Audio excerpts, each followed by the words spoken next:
AI will change society, the church and the world to the same extent that the internet has done, but much quicker. Something is coming technologically to the church. It's already here with the youth. It's not AI that will damage humanity. It's people with AI. So how does it impact the Christian space? That's pastors. If we can learn to use AI to save time, then I hope we are more available. We should be. That should be a benefit of AI.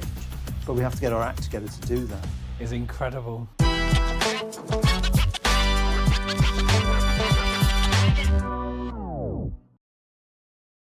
Hello and welcome to today's podcast, Together with God TV. I'm joined by a new friend, Chris Goswami. Chris, welcome to the show. Great to be here, Ian. Thanks. Yeah, I'm excited about today's conversation. Yeah, me too. I hope all of you will be too. We are going to explore AI, artificial intelligence, and what does that mean to the church and to you and I? Well, Chris, I have no idea, but apparently we're giving you all the accolades as the man that is going to tell us. I hope I don't disappoint. Yeah. But actually, more than that, Chris, we always say on this podcast it's important that when we take information, whether that's a preach or, ideas about tech or the future, that it's really important that we understand who we're getting that data from. So I'd really like, if that's okay, to get to know a little bit about who Chris is and, what your testimony is like. How did you meet Jesus? Yeah. Okay, well, I was brought up in an immigrant family. My parents came here sort of around 1960. I was born here soon after that. And my dad was a Hindu priest. So we were brought up as a part of the Hindu religion, commonly going to temples. And my mum and dad formed a kind of Indian organisation in Lancashire, which was in that day was the first one. We used to meet together to celebrate Indian festivals, Republic Day, and all that kind of thing. So we were brought up as Hindus, and then in my teens, I went to university, late teens. Still as a kind of secular Hindu, not really believing anything. I always thought there was a God, because that seems more natural to me and more logical. But I didn't know who it was. I remember being at school in an assembly, and the head would often use this phrase. He'd tell a great story about somebody who'd done something, some missionary or some kind person. And he'd always end by saying that was a very Christian thing to do. Right. And I'd always get quite cross and think, well, why is that not a very good Islamic thing to do? Right. Why is it not a very good Hindu thing to do? What's so special?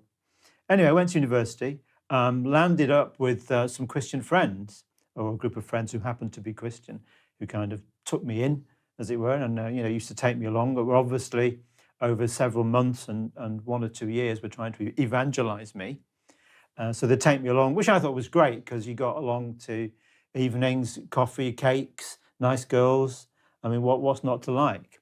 And some really poor arguments about this God that they called Jesus, Right. which I really enjoyed poking holes in, because they take me along to these events. I remember they took me along to one, a Christian lawyer, and my friend came up at the end, Andy, and he said, "What do you think of that, Chris?" I said, "I'm so glad you invited me, Andy, because now I know this Christianity is a load of rubbish." And we went into why.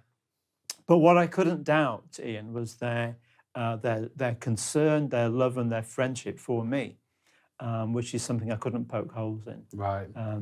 There was something about them, never mind what they said or articulated or discussed, just them themselves. They were different, and that was obvious to me. A couple of years went by. We just carried on in this way, really. I even tried to go into church a few times. And then one of my friends said, Chris, because I always had this problem with Christianity, which was what Christians called grace, which to me was the astonishing unfairness, the kind of barbaric idea of Christianity, that somebody else takes the blame for me, and that's okay. Somehow that's fair, that's right. And that I couldn't get my head around that. If you think about it, I don't know, there's this idea in Hinduism called karma, which is, the universe makes itself right. Right. You get what you deserve in the end. You get what you deserve. And that's fair. That's reasonable. That's kind of right, actually, in many ways. So this idea that this other person called Jesus should die for all the awful things that other people had done that I'd done was a complete anathema to me. It was just I couldn't seemed wrong. I remember my friend saying then, it was in my room at the Hall of Residence. He said, "Chris, you can spend all your time arguing about the unfairness of the cross. It is unfair. It's really unfair. Or you can just accept that this guy loved you enough to do that, right?" And I thought, well, what I'll do, let's try an experiment, and I'll try this prayer that my friend's saying, and I'll try going to church. If there's nothing in it after 6 months, I'll know. This is 40 years ago, but anyway, I started this experiment, a bit of a cheek, really.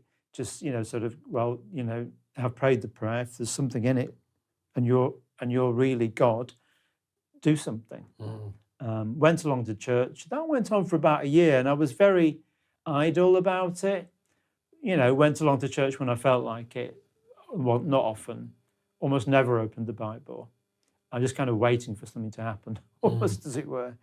And then the minister of the church I was at, which was a C of E, one day we were chatting, and he realised I hadn't been baptised.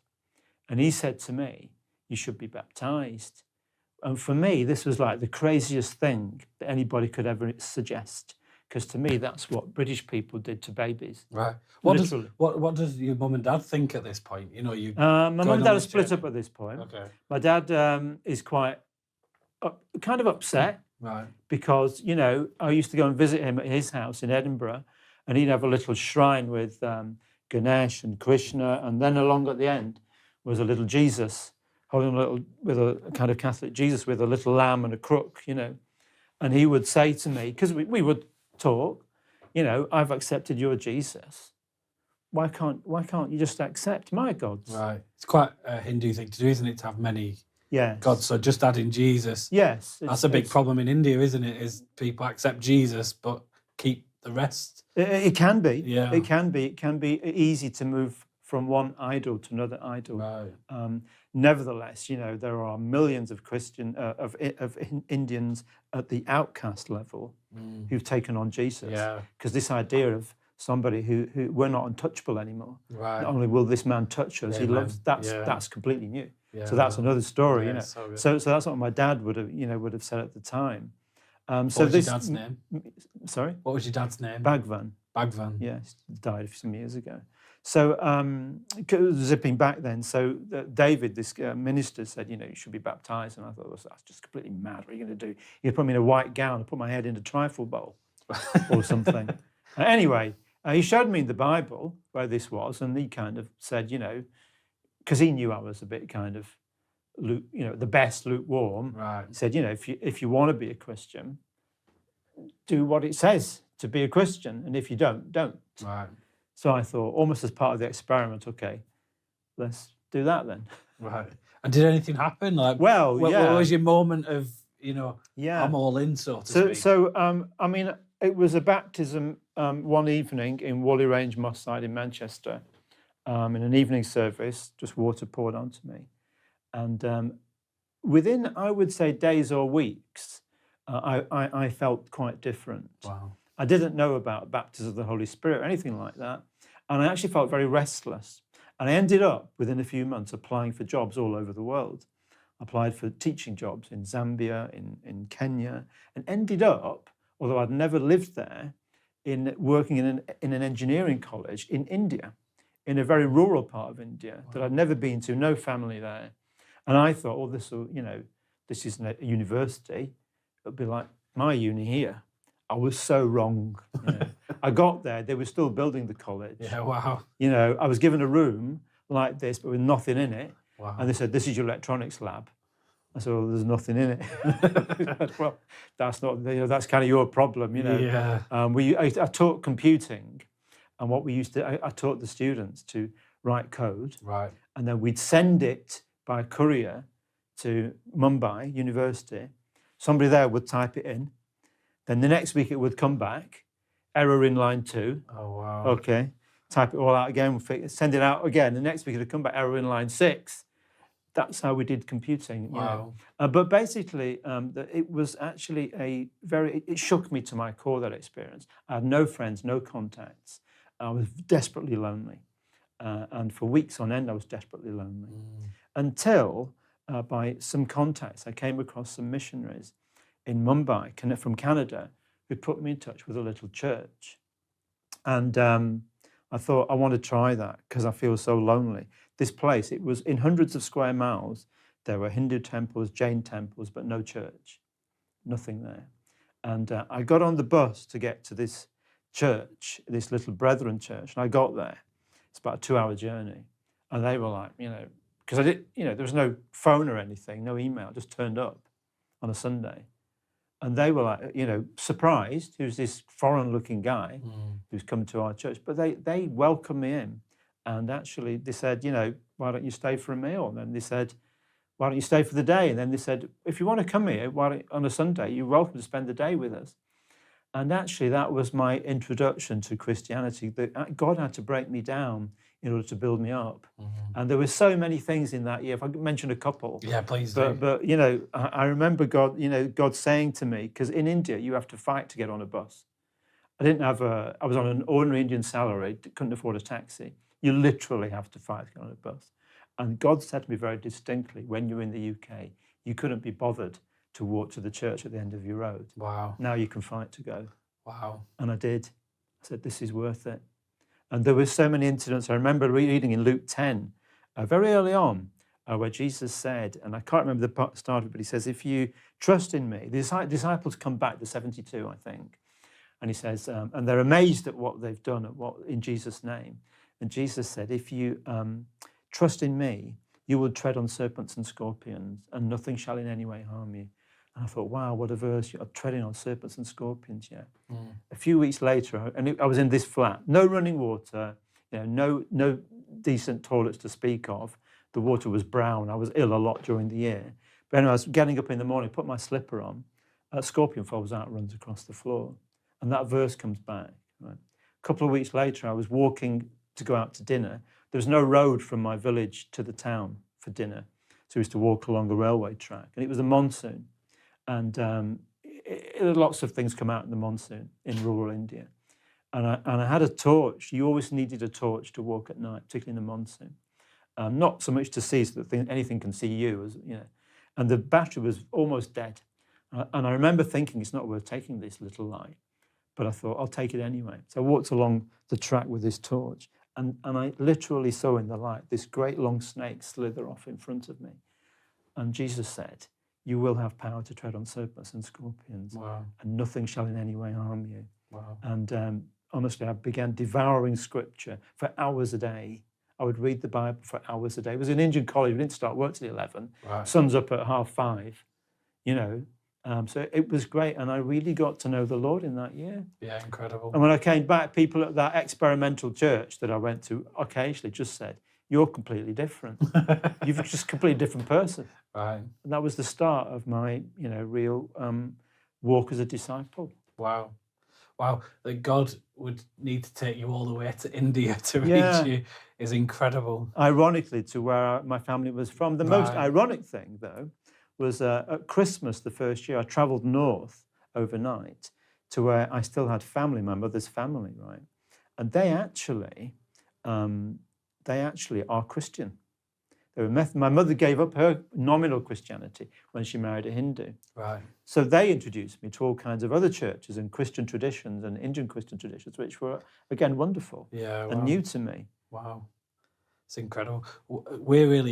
India's really close to our heart because we broadcast in India and we have a team in Chennai and Hyderabad. Right. I mean, we could just talk about India actually. There's so much more. There's so much more. So, Chris, thank you for that. I really appreciate that. I know it's a snippet, but just to hear how you've met God. And since then I've I've worked in tech.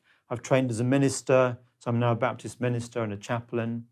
So it's up to date. So my question is, what qualifies you in particular that we should talk to you and actually listen to you about AI? Okay, so hopefully, first of all, I'm a Christian and a believer. I'm very much up for whatever my faith takes, wherever it takes me.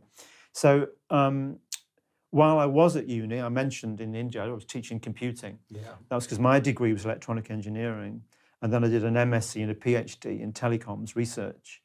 And since the late 80s, I've worked in tech for over 30 years. A number of UK and Silicon Valley companies I've worked at. Initially as a software engineer, writing code. And then I worked through different positions, and I retired from that industry, from a Silicon Valley company just last year as VP of communications. Right. So I moved over really from tech to communications. And I've always had a massive interest in communications. I've been writing on my blog, 7minutes.net, for 10 years. A lot of that writing, not all of it, has been tech as well, or the overlap between faith and technology. Right. And one of the articles I wrote just some months ago, start of this year, I was on artificial intelligence. I wrote it for Christianity Magazine, and they published it. And there was significant interest in that. So a number of people contacted me. One of them, for example, was the CEO of Youthscape, a UK ministry to train Christian youth leaders. And he, Chris Curtis, who's we've now got together within a group that we can talk about. Chris Curtis, I remember him saying to me, Chris, he said to me, what you have to remember is youth is the R&D, the research and development part of the church. That if something is coming technologically to the church, it's already here with the youth, with the kids. So he said to me, what do we do when kids, which is the case, Christian kids would rather talk to an AI bot than to a person, because the AI bot is non-judgmental, always present, always there, anonymous, than a human. And then quite sort of worryingly, even much worse than that, I would say, I remember him saying to me, what do we do when kids can create their own pornographic video using AI, put into that video anybody they want from school, any celebrity? Now, that's not quite there yet, thankfully, but it's not that far away. And he was saying, his head has to go there. So you have to prepare for this. Right. So there's enormous good, which we can talk about as well. Yeah, I guess it'd be really interesting to get into the good and the bad, but just for people at home that might not understand what AI is, artificial intelligence, how would you describe in the most simplest way what AI is? Well, I'll give you a little definition and a couple of examples so we can understand it. I think there's two aspects. So it's computer software, basically, that does two things. First of all, it can reason and make decisions and go through logical arguments and make decisions the way we do. And it can learn from experience the way we do. So whereas previously, if you were writing a great chess program, you'd write all the rules and then all the strategies to play chess and all the ideas for playing chess. With AI, you just give it some very basic rules about chess. And then you say to AI, go to YouTube and go and watch some games of chess. Then go and watch some grandmasters and learn how to beat them. So it has this discovery element, and you kind of don't know what it's going to do next. It can go and fulfill things in a way we didn't expect. So that's the first thing. It can learn, it can make decisions the way that humans do, because we learn from copying as well, just like AI does. Right. And then the second thing about AI is that it has this mountain of data.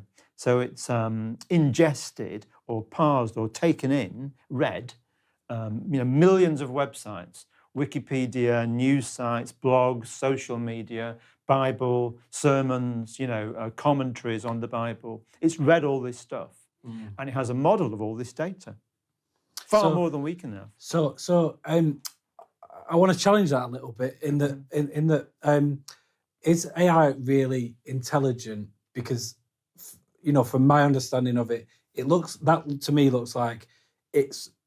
like it's intelligent because it's making decisions that look similar to what we are doing, but it feels like it's actually just huge statistical analysis. Like if you have enough data, you're going to make better decisions.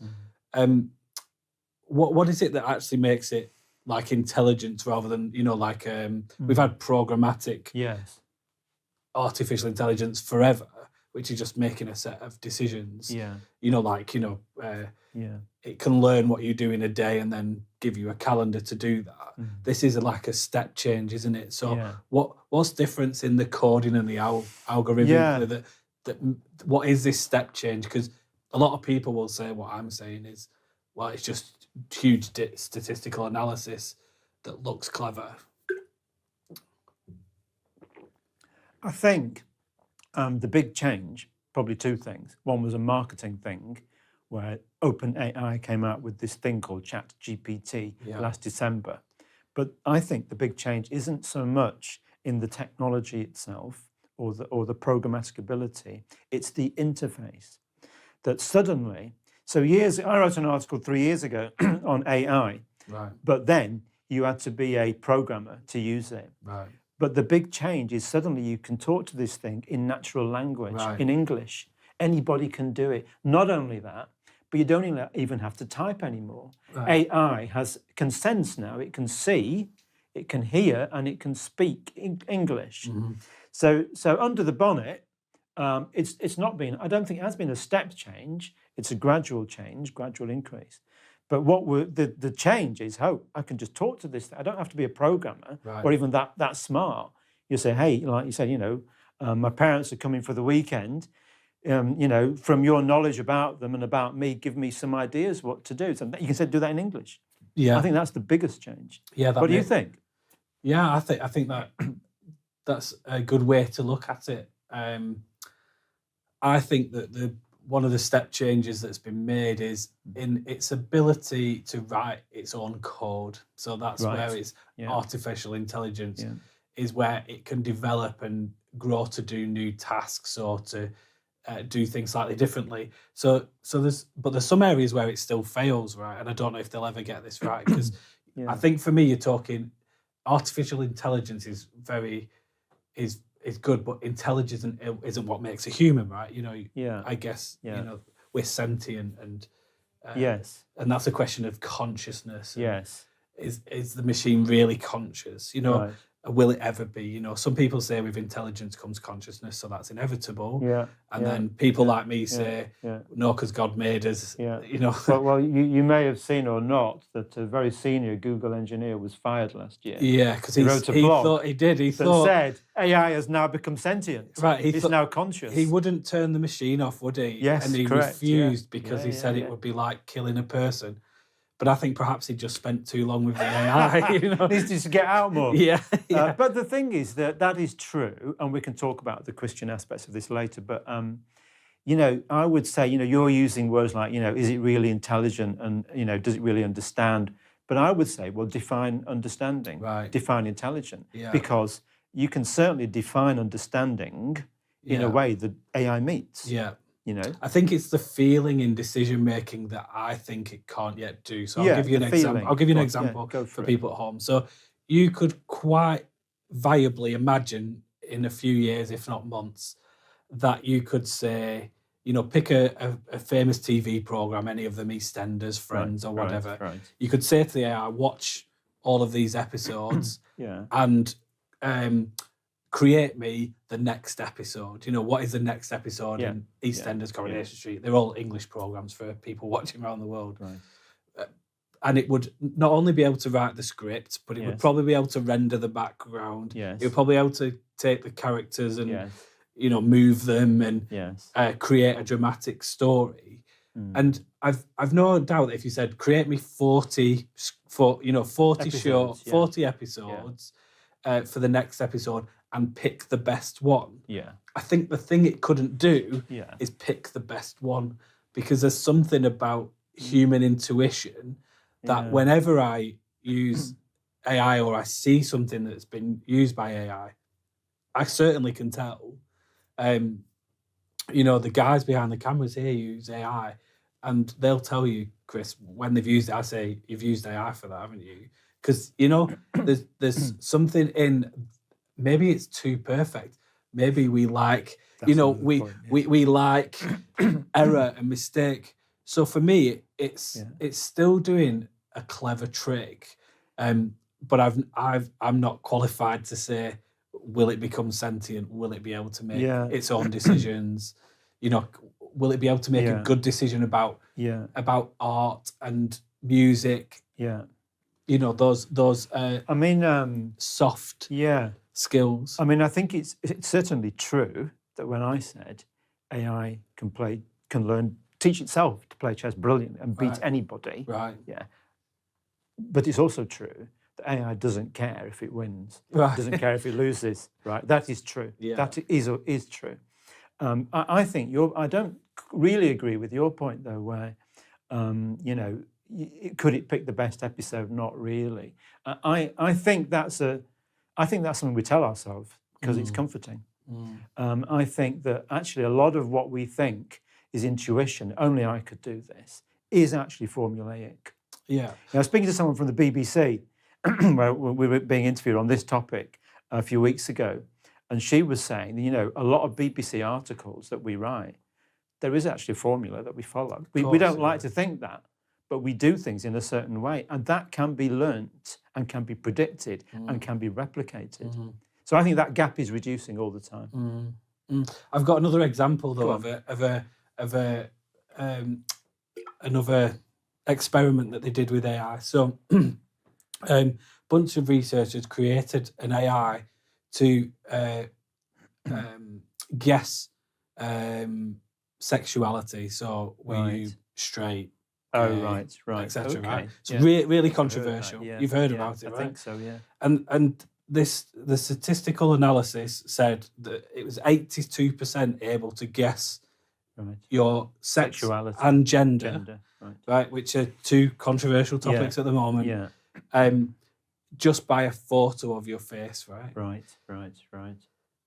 But I still think it's clever statistics because I could create an AI model that was 100% correct, right? Yeah. Because I could just create a model where I just fed it, you know, people that were of one gender, you know, male, and you know, heterosexual, and then, you know, just say guess that, you know, my model would be better with one rule than all these ones. Yeah, okay. And it actually turns out that model, what it was doing was picking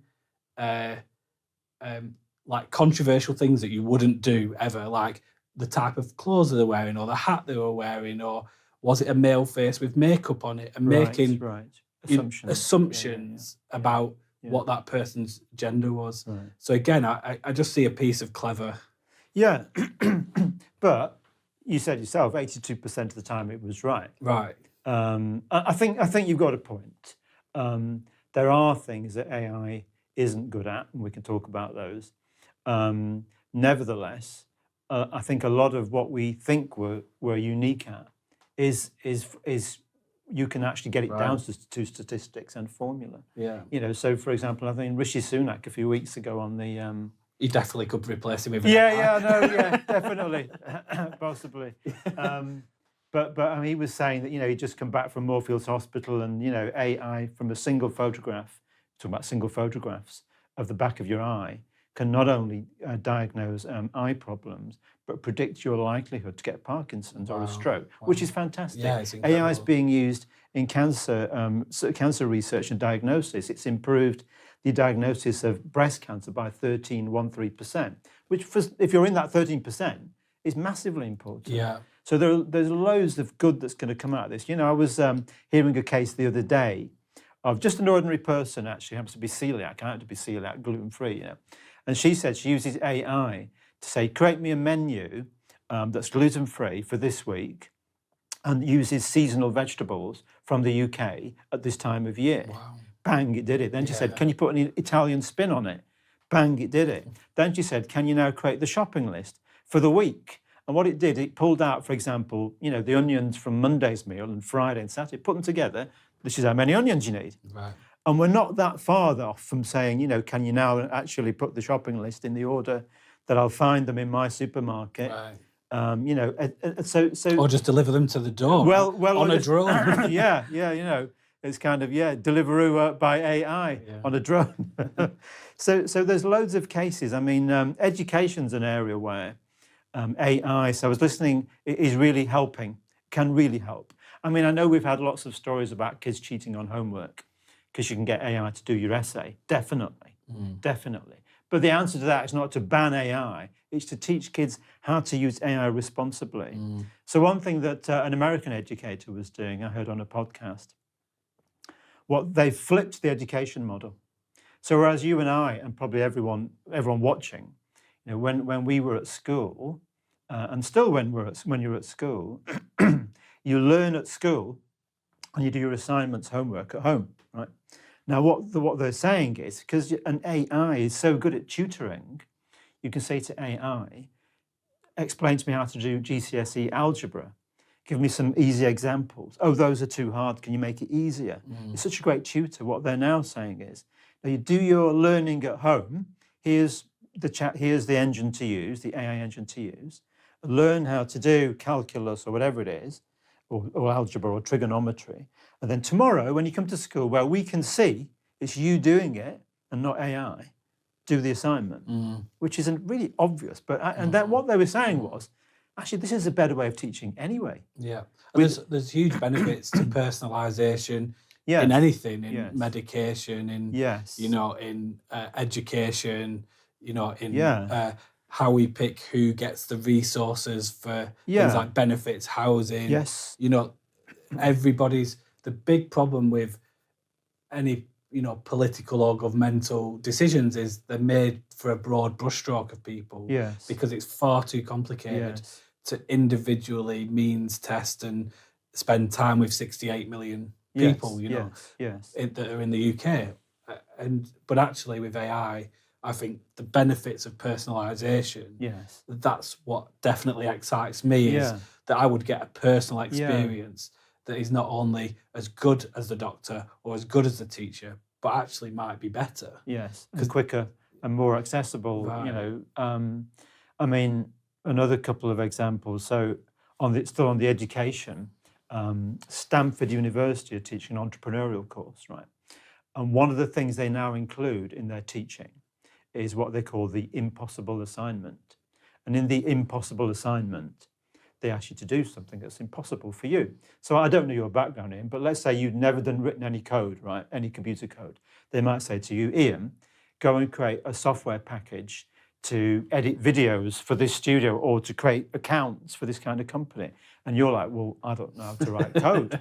But you know how to write a prompt for AI to say, now write some computer code that does this.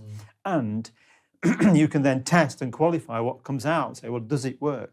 And so what we're doing in education is we're actually moving from problem solving to actually being able to get AI to solve the problem and qualify what comes back, which is a new kind of learning education that we hadn't done before, I mean, and your other example, there are problems. So for example, you talked about benefits and all that kind of thing.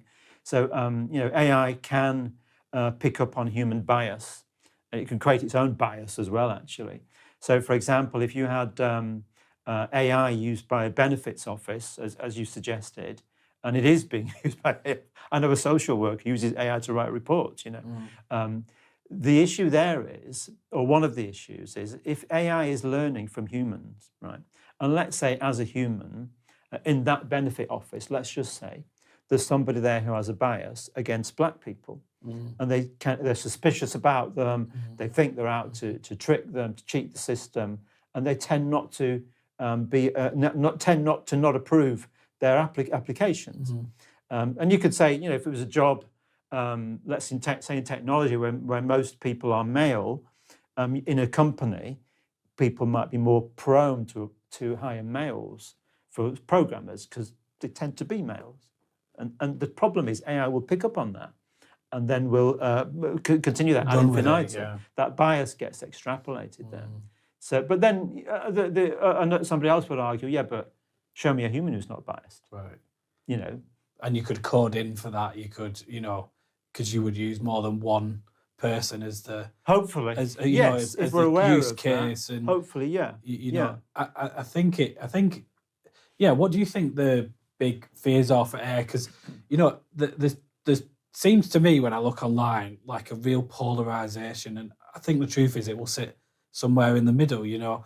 And the two big things that have kind of challenged me in my thinking is, look, we've been streamlining work for a long time. Like, so, you know, we automated all our factories. We automated the postal system so that a machine sorts it. So we've been using programs and machines for a long time to,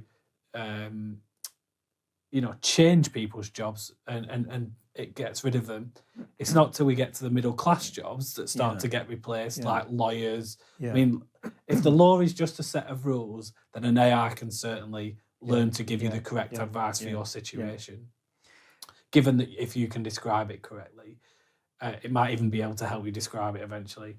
So there's this like democratization of what might have been difficult resources for people on lower incomes or people with lower education levels to access easily. So then there's like strikes from the writers. You know, it's and all this kind of stuff. So that's one side of it. That's like there's a pushback against, like, you know, it's going to take all the jobs away, which I think I've heard before with other technologies. I think it will just change people's jobs. And then there's the other part, which is AI is going to take over the world. You know, it's going to plug itself into the nuclear weapons and set them off and kill us, because it will recognise us as the parasites because of the eco-climate narrative that's on the web. It'll read all that and go, well, I know what the problem is, and it'll get rid of us. Like, what's the reality of that? Well, gosh, there's a lot of few things you brought up there. So one or two, you talked about, you know, jobs and work and white collar, you know, middle class. So just out of interest, I saw a stat a couple of weeks ago that said, from actually the Centre for the Study of Existential Threats, right, which we can talk about later, that there is a centre for the study of existential threats. But they said there is more money, there is more research now going into AI than all other science and technology put together, which is incredible. You think about the money that's going into the study of climate change, of space research, you know, of medicine, of the physical world, of all that and all other sciences and engineering put together. There's more money going into AI research than all that put together, which is astonishing, isn't it? So this thing is moving at a breakneck speed. One of the issues is it's moving faster than our ability to regulate it. But in terms of jobs, so you know, I know there's a lawyer in my church and they've banned it from their company. But I don't think that's for very long, because, you know, you can't stop it at the end of the day. Well, there's going to be the Uber of legal services. There has to be. I mean, I'm trademarking it. The Uber of legal services. There you go. You know, get in there. You know, if you can develop the AI that will deliver the service, deliver and you can charge 50 quid, you know, and have mass usage, all of a sudden you've got something that's more practical, it's easy accessible, it's affordable. Yeah, I mean, interestingly, there are, I think, there are types of jobs which I don't think can ever be replaced by AI. And interestingly, they're not necessarily the kind of middle-class kind of jobs. So, for example, plumbers, electricians, construction workers, anything where you need your hands, physiotherapists, you know, I don't see as being replaced by AI, probably ever. Similarly, jobs where we have an emotional connection with the person we're talking to, which could be medicine, you know, are very unlikely to be completely replaced by AI. So there are all sorts of jobs that won't be replaced. But when it comes to replacement, we have to remember, you know, for example, and Rishi Sunak used these examples. Maybe not for us. I'm sorry to interrupt. Yeah, go for it. You said at the beginning, and I know this is true because my friend's daughter showed me this, and she does this. She talks to a bot. So she talks to a bot on TikTok. And I said, oh, can you send me, you know, the information? I'd love to see it. That'd be really interesting. And she's like, oh, no, Uncle Ian. She calls me Uncle Ian. That's far too private. Because she's going to get sort of, I guess, a kind of therapy from this TikTok bot, which I found bizarre, frightening. Guess I didn't understand it.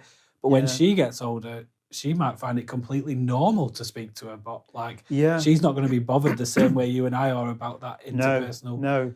And it's this thing, you know, about loneliness and counselling, which actually, sadly, you can get from bots more easily than humans. There's there's an episode of The Simpsons, right, which I watched, where one of the characters, I think it's Nelson, one of the side characters, is in this online world on his screen constantly, and he loves it and he's enjoying it. And somebody says, "Why do you spend so much time with that? It's just an illusion. It's all an illusion." And his reply, "Some of us prefer illusion to despair." Which is sad, isn't it? Some of us prefer illusion to having no one to talk to.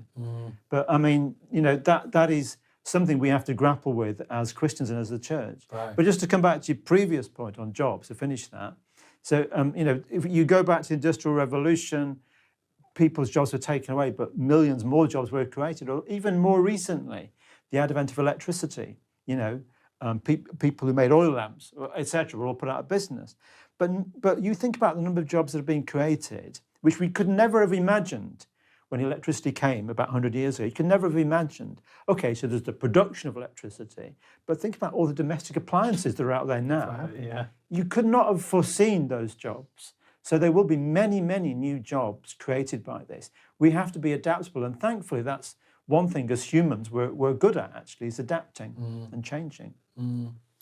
Yeah, it's really interesting. I wonder as well, because I think the nature of what you have to do changes. So I think the level of the issue moves up or down depending on what you're looking at. So an example would be making dinner. I guess 100 years ago, you'd have had to trade something with a farmer, probably do all the prep, make it, and now all you have to do is really make the decision about what you want. If you're in a privileged position, go to the supermarket, buy and do some minimal prep, and even buy something that's ready-made. So now I have like decision fatigue. I've moved the issue from getting the resource, having the skills to make it. I now like, well, what do I eat? Like your friend with that list for the week. So I wonder how that issue moves up with AI, like what then becomes a challenge. Maybe we discuss the nature of relationship or how we do dinner, which wouldn't that be a lovely thing? If we actually said, let's put, like we should discuss sitting down and, not having the telly on and, I saw something the other week that really hit for me. It said, if you're spending more time looking at your screen than you are into somebody's eyes, you're doing life wrong. Right. So I've started to spend more time looking in people's eyes. What a difference it's made. What a difference it's made. And I mean, people say, will this thing really take off, this thing called AI, and, add it to virtual reality and headsets? Will we really be doing that? But the same people 20 years ago, 25 years ago, would never have predicted that we'd all be walking around like this. I know. I remember when it was literally rude. So when I grew up, these were the two rules.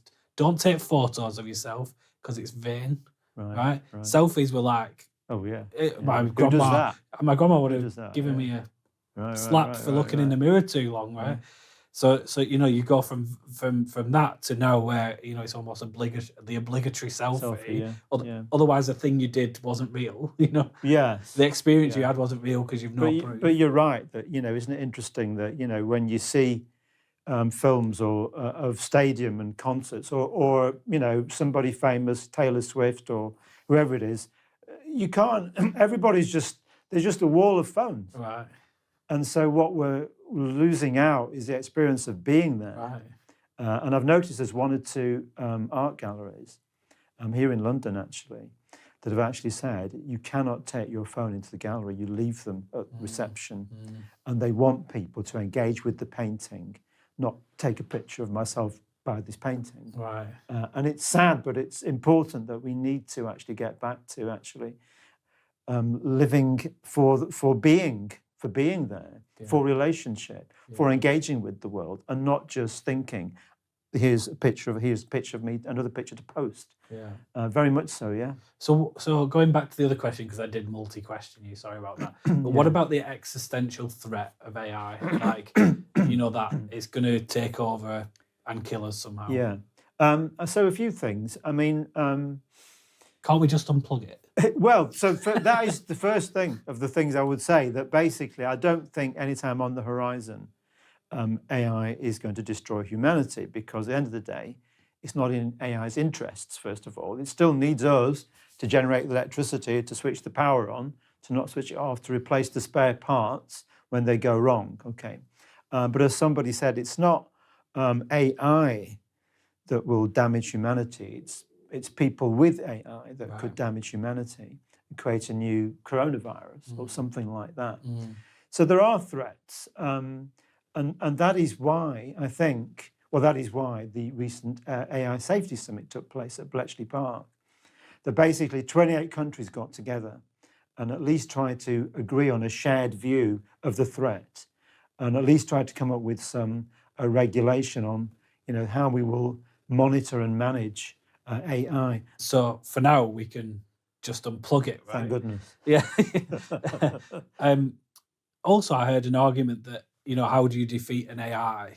Well, with another AI, So if you have an AI, for your example about the coronavirus, that at least brought me some peace, was if you have a coronavirus making algorithm, you can have a coronavirus, defeating algorithm. Yeah, but that's kind of becomes an arms race then, right, doesn't it? That's what I feel like it is, really. And I think one of the things that we might have to go to internationally is almost a non-proliferation type understanding. Right. And we've been good at following those as a human race, haven't we? Well, we're good at pretending, aren't we? Right, yeah. So we have this COP climate summit, this kind of travelling circus that keeps meeting up, but everyone still continues pouring out CO2. Yeah. But at least it's something. So in terms of regulation, one thing that I think, I can't remember if it's MIT or Stanford, have come up with a kind of way of vetting or checking AIs for their transparency. Because one of the problems that we have is, where did you get this from? Where did ChatGPT or Jasper or Bard AI, where did they get this information from? Because you often don't know. It often doesn't give its sources. And so there's a kind of opaqueness, and that's a problem for people who are using it. It's also a problem for people who've written works or done art and created music, that they don't know if their art or their music is being sucked up, because AI can generate pictures and generate songs. So they've created an index on the level of opacity or transparency of AI.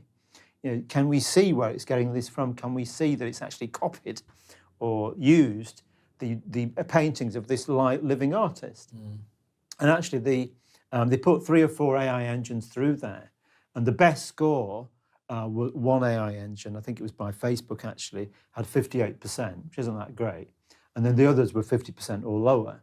In other words, they're quite opaque. You can't tell where AI is getting its knowledge from, or if it's taking other copyrighted works at the moment. And that is something else that hopefully we can learn to regulate, which will help us from a safety perspective as well.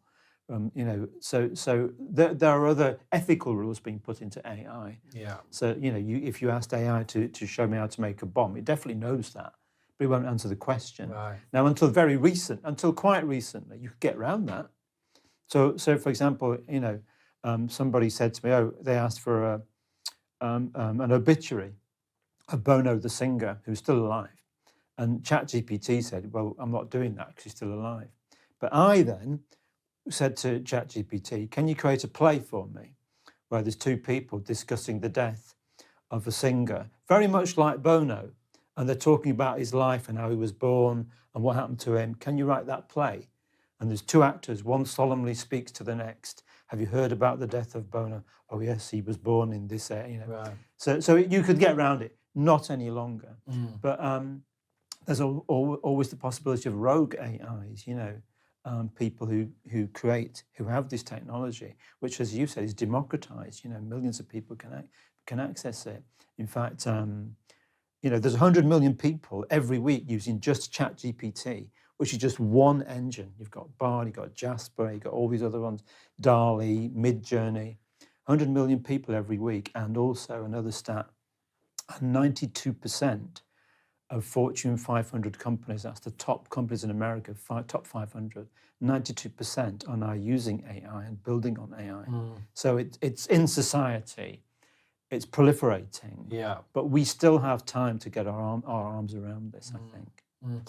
So how does it impact like the Christian space particularly? So let's look at that, because I think what we're pushing into with the sort of copyright issue is it's a moral issue of plagiarism and Yeah. who owns the content. How does that then impact us when we're looking at the Bible? And Yeah. you know, when a Yeah. pastor Yeah. spends a lot of time building a preach and he's prayed and he's Yes. heard from God Yes. and he Yeah. shares a message that's from Yeah. God, you know, but I know that there's some young pastors out there that you know have been busy all week, have got to do a preach on a Sunday and a chat Not just young.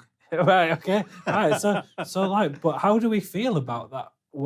You know, not just how do we feel about it, but Yeah. like what are the implications of Yeah, that? yeah. Well, so I heard a quote recently that said, as humans, we now find ourselves in a new technology Garden of Eden, where we have to decide now what fruit is good to eat and what fruit is Wow. best avoided. Do you know who said that?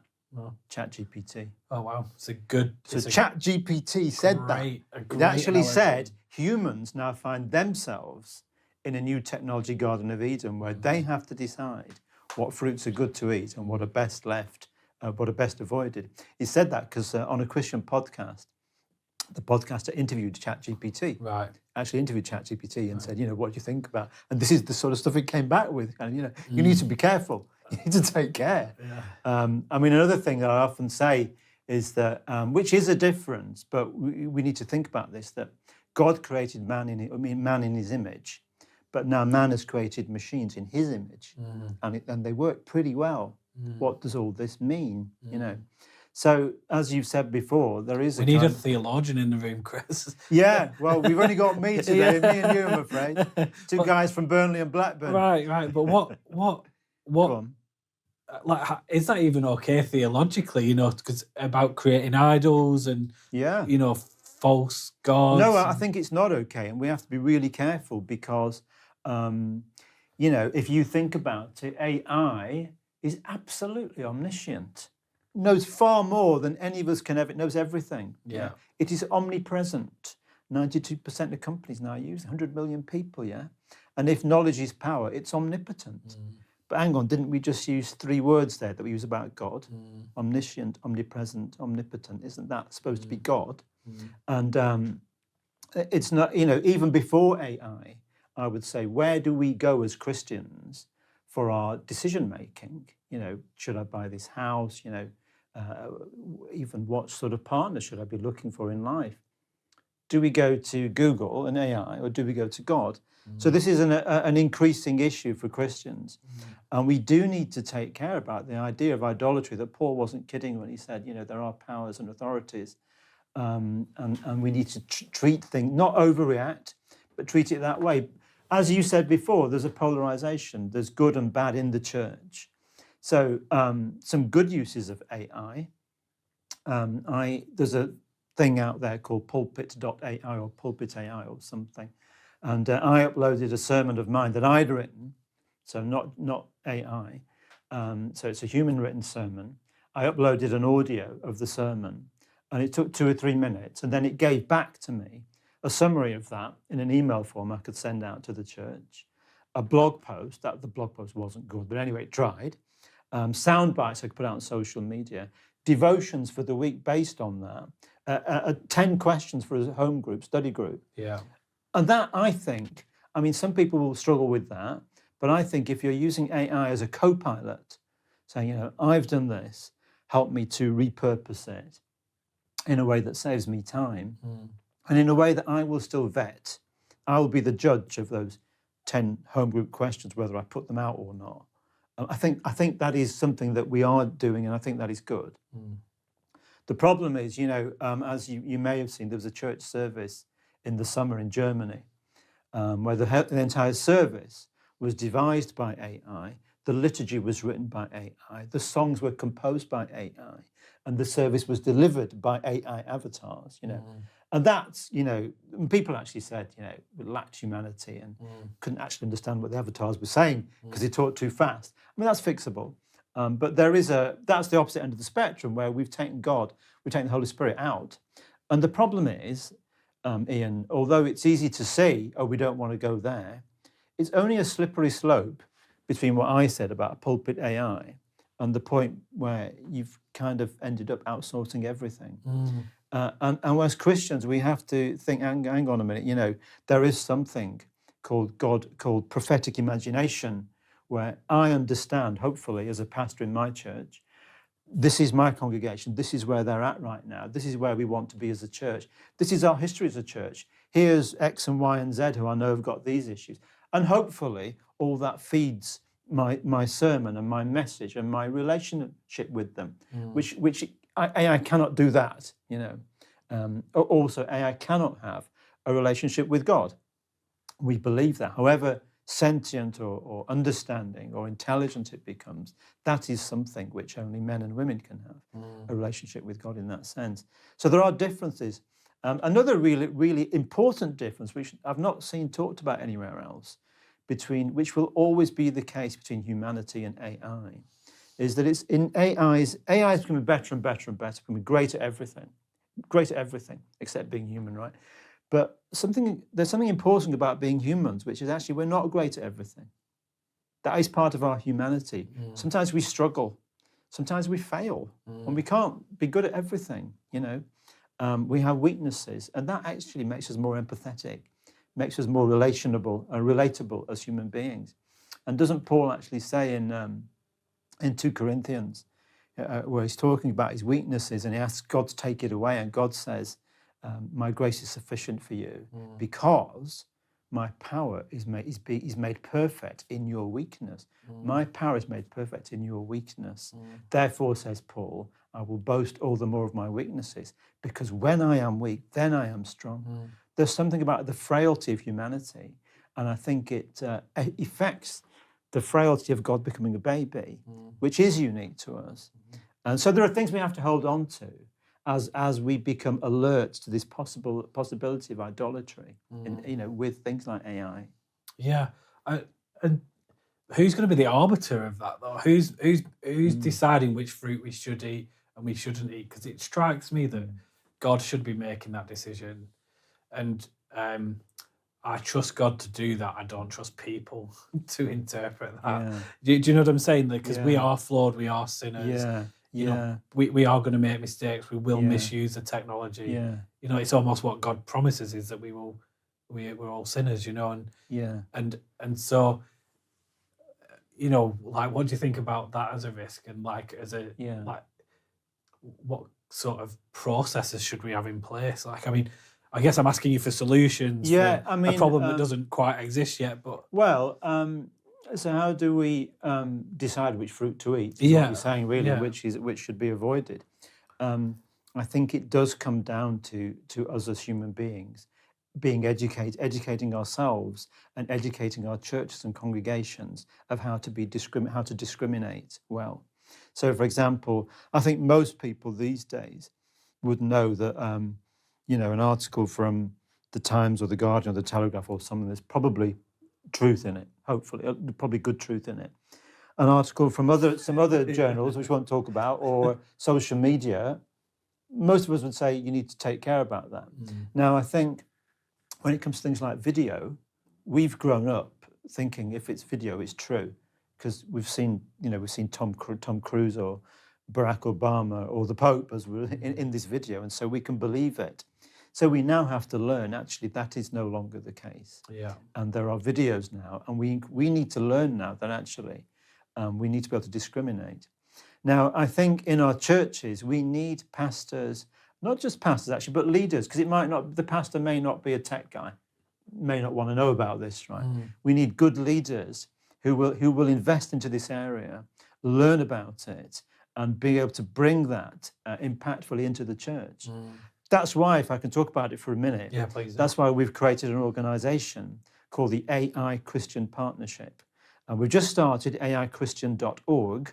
And basically, it's a non-profit. There's a few individuals like myself, I founded it, and a few organisations who are investing in, Christian organisations, who are investing in this space for the good of the church, including people like Youthscape, training Christian youth leaders, the Faraday Institute for Science and Religion, E-Class, equipping Christian leaders in an age of science, the Industrial Christian Fellowship, the Theology and Christian think tank, Theos, all Christian organisations and Christian individuals who were coming together. We had a meeting in Sheffield a couple of weeks ago, and face to face. We're meeting, and we're actually bringing our resources together. We haven't got huge resources. We're interested if there are any other organisations out there who want to join us. Find us on aichristian.org, because we will have greater power if we can come together and do this together. So, for example, one of the things that this, Chris, was the mission. The mission, basically, the purpose of the group. So the mission basically is, thank you, is that basically we believe that AI will change society, the church and the world to the same extent that the internet has done, to that extent, but much quicker. But we believe that actually AI can be used to aid human flourishing and in line with gospel values. We believe that, and can be used for the good of the church. But we have to get our act together to do that. So we're looking for, Christian organisations. As I say, one of the great things that came out in our meeting in Sheffield was we actually looked at a number of case studies that Youthscape brought.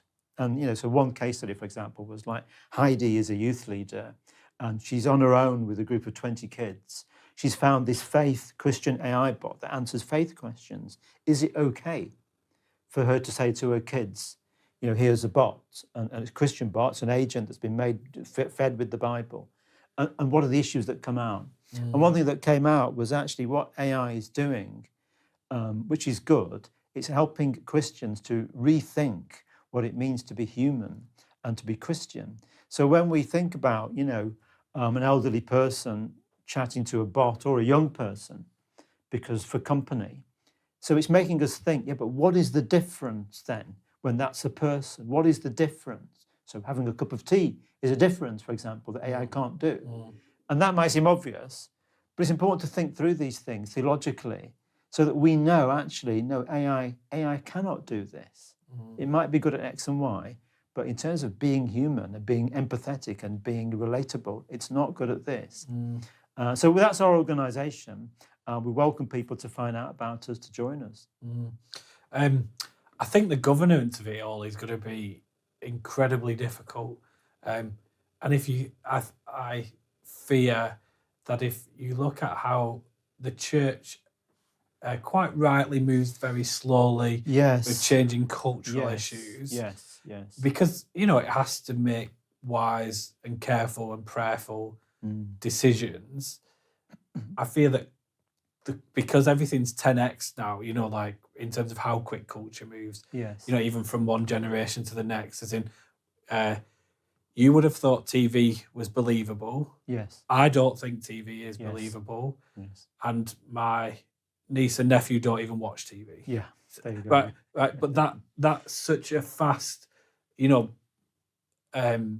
evolution of thought and culture that as a church, perhaps we have to keep up, and we need to find a good way of making decisions and at a governance level. Be better at that. I don't have any answers. I'm just aware of what you're saying.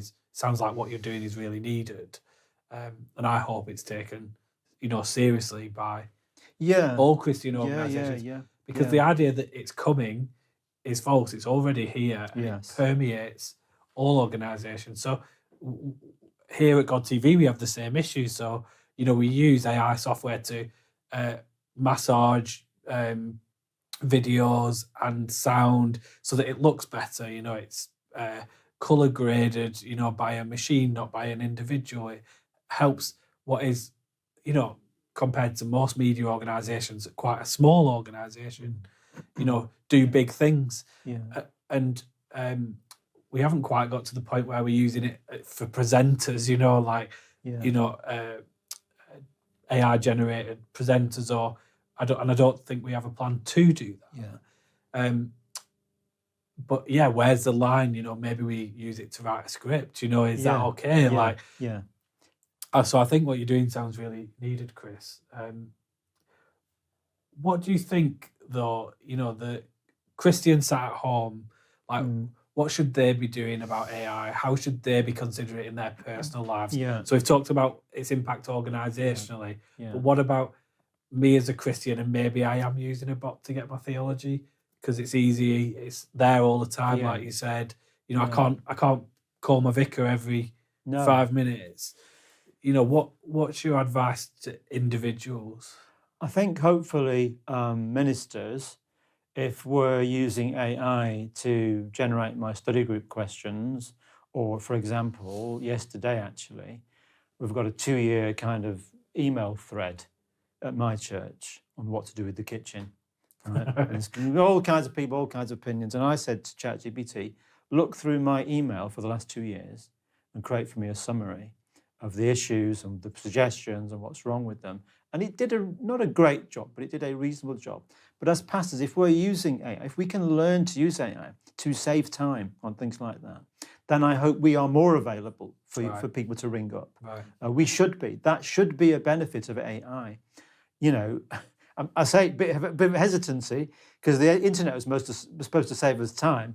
Instead, it gave us 1,000 things to do that 1,000 new things, distractions that we never knew about. Yeah. Right. So we have to take care that we don't get led into another. This should make us more relatable and more available. In terms of what individual Christians can do at home, I think don't worry. First of all, there are Christians in this space. There's our AI Christian Partnership that are working on this. Be aware, be alert, be aware of new scams that can affect all of us, Christian or not. But perhaps Christians are more amenable to giving money to charities. Take care, and start to learn, if you can, to discriminate. That actually look at things critically, not suspiciously, but critically, and take advice from organisations. Ask in your church, who's kind of looking at technology. And if there's nobody in my church, who in our denomination is looking at this? Ask the question, because we need Christians to start saying to their denominations, well, Chris, don't wait for this to become a big problem. I know, Chris, but this is my fear is it's not that AI will be the problem. It's, if your church can't make a decision about the kitchen in 2 years, right, how are you going to make decisions about, artificial intelligence? And I think that, that's a thing. We've had a thing about a toilet in our church for about 2 years, should we spend £150,000 on it? And we're like, no, that's an expensive toilet, blah, blah, blah, on and on it goes. But my point is, we're really good as a group of people at disagreeing, and it stops that clear decision making. So my fear is not that the AI, my fear is actually that, like you said, it's the people. Will bad people use it? Yes. And will the church be able to keep up with what is, I guess, another technological revolution? Yes. It's a step change. It's massively. not going to. It's just in a very short period of time. But we can take heart that there are loads of good people. Yeah. Centre for Humane Technology, Centre for Study for Existential Threat. There's lots of secular organisations looking at this. There are some faith organisations, Faith and AI. AI for Church Leaders is a Facebook group. So that there isn't just my organisation working on this for the good of us. Yeah. So we are trying to get our arms around it. It's not too late. We just need to take care, and we need to start asking questions. And I think if we can do that and learn to question what we're seeing in a positive way, not in a negative way, there's nothing, I don't think, immediate to be worried about. Yeah. And as we said before, existential threats, and people talk about AI and end times and all this kind of thing. But I think let's kind of focus on where we are. We're where we are. Let's be present, not just going to things to take selfies. Let's ask questions. Let's ask in our church and in our organisations and denominations, who's looking at this? How can it help us? Where are the lines? And if you hear in your church that, some liturgy or reading or something that's been done by AI, view it with interest. Pray into it, but also ask, where's the line? Is this what will you not do with AI? Because that's an important question to ask. Yeah, it is. It really is. I just want to encourage people before we finish, Chris, because we've got a bit into the issues, but what I'm hearing is, like anything, don't worry about it, because I think if I can look at it as an encouraging way, like part of the advancement of technology heads us towards, end time theology, and that should be an encouragement because that's the coming of Jesus, right? Yeah. So end times is often viewed as like this, a time of turmoil and scary tribulation and kind of stuff, yeah. which it will be, Yeah. but also it's Yeah. actually, as Christians, it should be a huge encouragement. Yeah. So the advancement of technology should just encourage us, really, that the Bible's true and we're heading in the right direction. I really love that what you're pointing towards about is personal discernment, which we already teach in church. Yes. So it's just, I think it's even more important now to have personal discernment about, political leaders, celebrities, and videos and media that we're shown in social media, because a lot of it can be made up, with the deep fakes we're talking about. So, and actually, I've met thousands of Christians, gone to events and spoke to people, and there's one thing that is true, that Christians aren't stupid. Christians have really thought about their life, and to do something that is so countercultural these days, which is be a Christian, which is bizarre because it wasn't when I was born, but now it is. People are making educated decisions about that, and there are people that have good discernment, and I've never met a leader that says, "Oh, I just don't care," And that's the other thing is, there's people like you, Chris, that are taking huge strides to create organisation and think tanks, and I find that all encouraging. Actually, is that like there's good people in the church, and we're looking at it. Yeah, and I think if two simple things to take away. Whenever you see something that purports to be Christian, not just AI actually, but anything on the internet, I always think that two great questions to ask. If you like a message, let's say you like is where did this come from?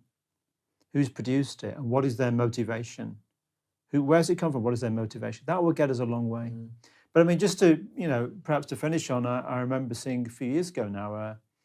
And it was very basic AI, something called the "Who is Jesus" bot, and some guys created this bot, and you can they fed it with the answers to common Christian questions, like what about other religions, what about suffering, what does the Bible say about this, and then they put ads on Facebook, say do you want to talk about God, and some people did, and out of that exercise, which was a machine exercise. 150 people, I'm told, 150 people on good authority became Christians and also were connected to local churches. Wow. The last bit's important.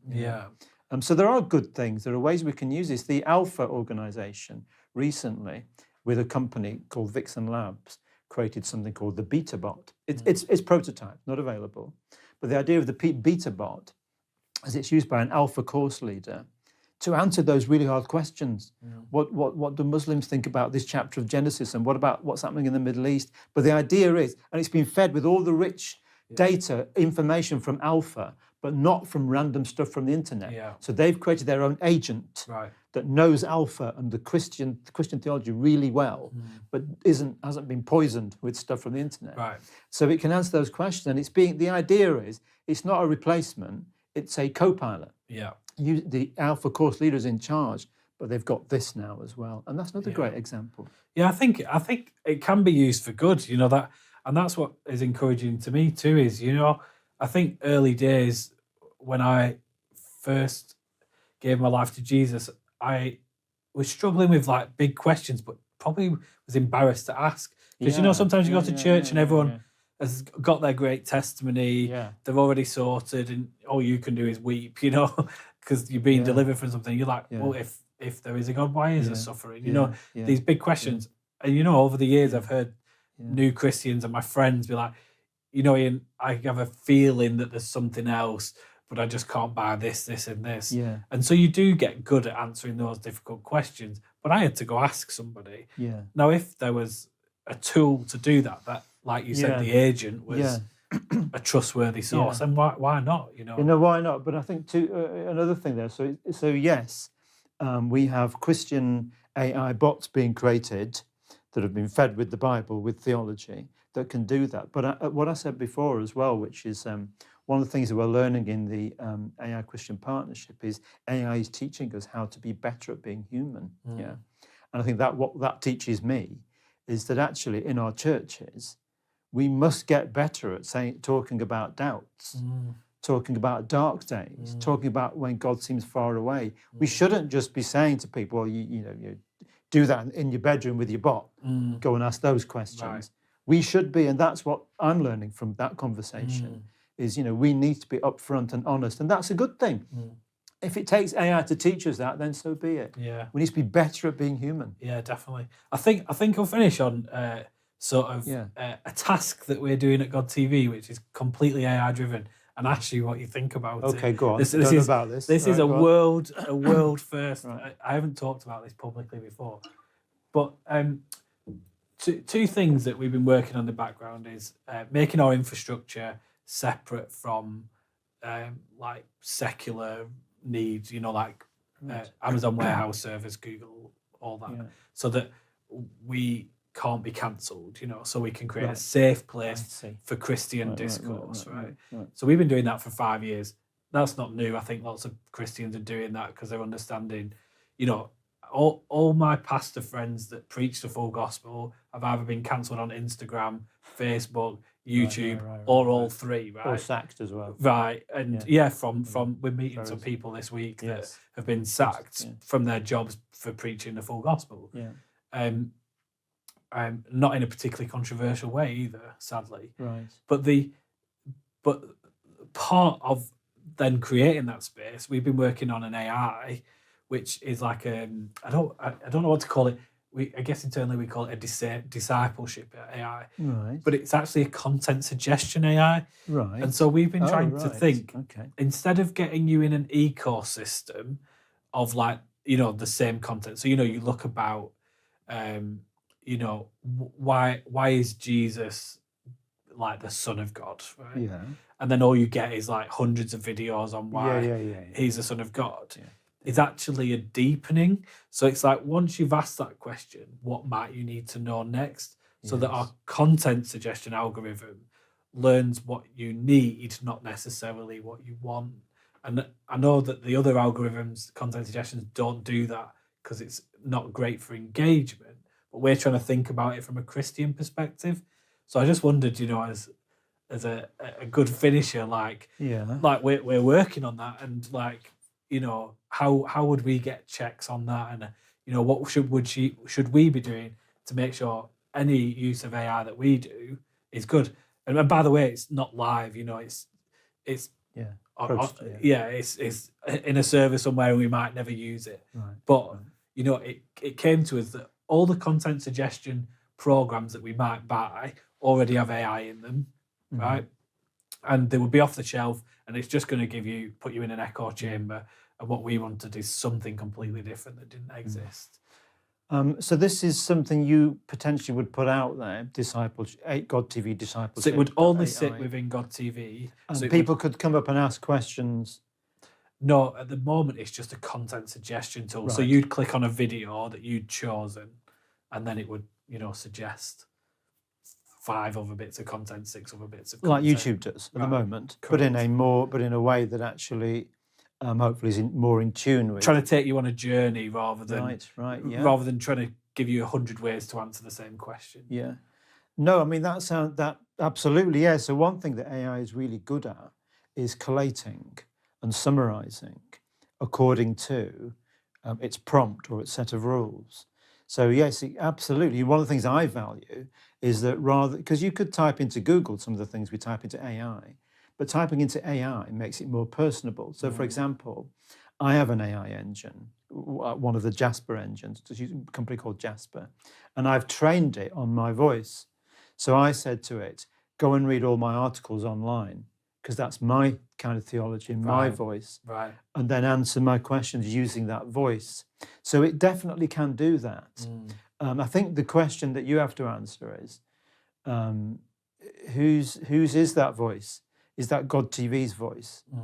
Or does it somehow learn the voice of the listener, of the viewer. Mm. There are problems with both. Right. If it's God TV's voice, that's great, but it might not be my theology. And so you have to make sure that your voice, your theological slant, is pretty much absolutely really has to be carefully thought through, and has to be public and up there. With this, whatever evangelical line statement of faith, and this is what we think about sexuality, and da da da. Yeah. Because all that will affect the content that comes So up, good. and will So turn good. people off Yeah. completely, Yeah. or have them insatiably wanting more, Right. or maybe you need more than one. Which is quite difficult. If you're a FIEC, Fellowship of Independent Evangelical Churches, this is the kind of voice for you. I mean, others are doing similar things. So have a look at. I think we're about diversity at God TV. Right, So the Catholic Church have done something called magisterium.ai, Right. which is meant to answer questions for Catholics Right. with that particular, broad theology. But go on. Yeah, no, I think that if you took content off God TV that somebody disagreed with, there'd be nothing on there, and that'd be the same for any religious organisation, because we're trying to represent a broad scope of people, and what I've noticed is people that I've met at events, partners, viewers that are part of the God TV family, is what they really appreciate sometimes is, I do go to this church and I like it and I subscribe to their theology in the main, but what I've really learned is how I can have a deeper relationship with Holy Spirit, because that wasn't in my church. Or I've really learned my Bible because this church is really focused on Bible teaching. And I'm glad for God TV for that, because Dr. Michael Youssef is giving me Bible teaching every week. So for me, I think like that diversity is interesting, and I think even if you see most people, I mean, come on, if you saw something that you didn't like, that you theologically disagreed with, it wouldn't just change your mind. Like, I can't change your mind with one bit of content. And I think when we dumb down the viewer like that, like it can be offensive, because I think sometimes it's good to see things you disagree with, so that it affirms your belief. Sadly, quite a few Christians don't have that view, and we have our identity, whatever it is, evangelical, conservative, or liberal, or something. And actually, I've found that a lot of Christians don't like content that is outside what they were taught since they were 5. Which is a shame. But maybe technology and AI will help us in this way to actually gently. Because one of the most important things we can do as Christians is to find out what our brothers and sisters in Christ think over the fence. Yeah, amen. Because you can disagree. That's fine. Disagree well. And if AI, again, if you can use this to help people to disagree well, what a great step forward that will be as Christians. Because often we don't do that. Right. We are in our silos. We think that our church is the real defender of the faith. And right there, we're the real Bible church. Number of times I've heard that. We're the real Bible believing church. Goodness me. It's like, not hello, what do you think they're saying down there, their church? So we have all these diversity of views, and if you, God TV, can help us to actually just become a bit more better at listening to other Christians, what a great step forward that would be. Well, Chris, I didn't think that would be the takeaway when we started talking about AI, that we probably all need to be a bit more open to, even to other Christians. And other messages. Yeah. And hopefully AI might help us if you're doing that. But what a great takeaway.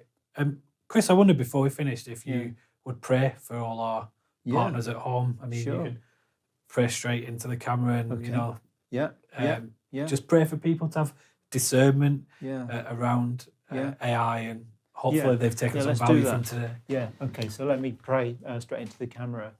It says in Proverbs, trust in the Lord with all your heart, and lean not on your own understanding.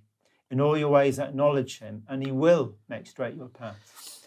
So Heavenly Father, we just ask you, Lord, in this age of disruptive technology, of step changes, of tidal waves of things coming at us, so it seems. Thank you, Lord, that you are the same God who always knew that these things would happen. You've known since the beginning. And you're the one we trust, and it's into your hands we place ourselves. So we pray, Lord, for the team at God TV. Thank you, Lord, for the work that they're doing, Lord, that Ian and Noah and the team here and others are doing. to bring your word out to many people. I pray, Lord, that would be in a loving way that also helps us to perhaps to challenge some of our misconceptions, perhaps some of our theologies which perhaps have become too hardened. Perhaps our hearts have become too hardened. And if so, Lord, soften our hearts, Lord, according to your word and according to the way of Jesus, Lord, soften our hearts. Help us to listen to one another as Christians. And Lord, I pray that God TV would be a great instrument for helping us to do that this year, next year, and in the age to come, whatever else is happening. In Jesus' name, amen. Amen. Amen. Chris, thanks for joining us. Hey, you're very welcome. I really enjoyed it. No, Yeah, it's good been chat. brilliant. It's Yeah, been great. brilliant. I just want to, as always, thank the team at God TV. Without them, it wouldn't be possible. Today, we're somewhere slightly new, so it's exciting to be here in London and have Lloyd, Noah, and David filming with us. So we say thank you to everyone behind the cameras, and thank you to you, our audience, because without you, we wouldn't be able to, well, I wouldn't be able to have fun conversations, but we, as a God TV family, wouldn't be able to explore God and what he has for us, not just in the church, but in exciting areas in the culture, just like AI and tech. So please keep watching, like, subscribe, comment, let us know if there's someone else you want us to interview. It's with your engagement that the algorithm, Chris, picks us up and allows us to go further faster. So please do participate. We love you, we care for you, and we'll see you next time on Together, the podcast.